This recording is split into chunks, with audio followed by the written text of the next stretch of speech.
আমি বিশ্বাস করি আপনারা পরিবর্তন দেখবেন এবং অনেক ভালো কাজ দেখবেন। অন্তর্বর্তী সরকারের সমাজ কল্যাণ উপদেষ্টা শারমিন এস মুর্শিদ সমাজসেবা অধিদপ্তর পরিদর্শন করেছেন।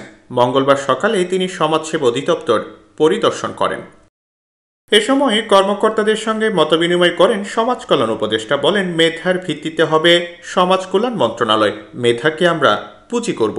মেধার হোক সমাজ, মেধার ভিত্তিতে হোক আমাদের মন্ত্রণালয় এবং মেধাকে আমরা পুঁজি করি। মেধা, বিজ্ঞান, যুক্তি, আসুন আমরা সবাই একসাথে কাজ করি। আমি আপনাদের সাথে কাজ করতে চাই। এ সময় সমাজ কল্যাণ উপদেষ্টা আরও বলেন, এই অন্তর্বর্তী সরকারের কাজের ধরন অতি শিগগিরই আপনারা জানতে পারবেন। আমরা আমাদের প্রতিষ্ঠানগুলোকে অব্যবস্থা ও দলীয়করণ হতে দেব না। এই সরকারের কাজের ধরন আপনাদের অতি সত্তর আপনাদের কাছে স্পষ্ট হবে এবং আমরা আমাদের প্রতিষ্ঠানগুলো দলীয় অব্যবস্থার ভিতরে পড়তে দেব না। এটা কঠোরভাবে এটা আমরা রোধ করব। এই সভায় সভাপতির বক্তব্য রাখেন সমাজ কল্যাণ মন্ত্রণালয়ের সচিব খায়রুল আলম।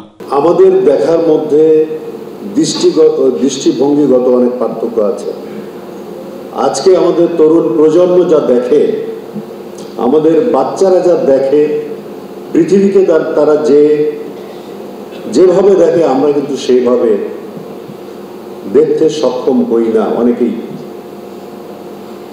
তারা জীবনটাকে যেভাবে দেখে, তারা সমাজকে যেভাবে দেখে, তারা ভবিষ্যৎকে যেভাবে দেখে, তাদের সাথে যদি আমরা আমাদের চিন্তা ভাবনা দৃষ্টিভঙ্গি মেলাতে না পারি, তাহলে আমরা তাদের আশা আকাঙ্ক্ষা, তাদের এই উচ্ছ্বাসের সাথে আমরা একাত্ম হতে পারব না। এ সময় আরও উপস্থিত ছিলেন সমাজসেবা অধিদপ্তরের পরিচালক ডক্টর আবু সালেহ, মোস্তফা কামাল প্রমুখ।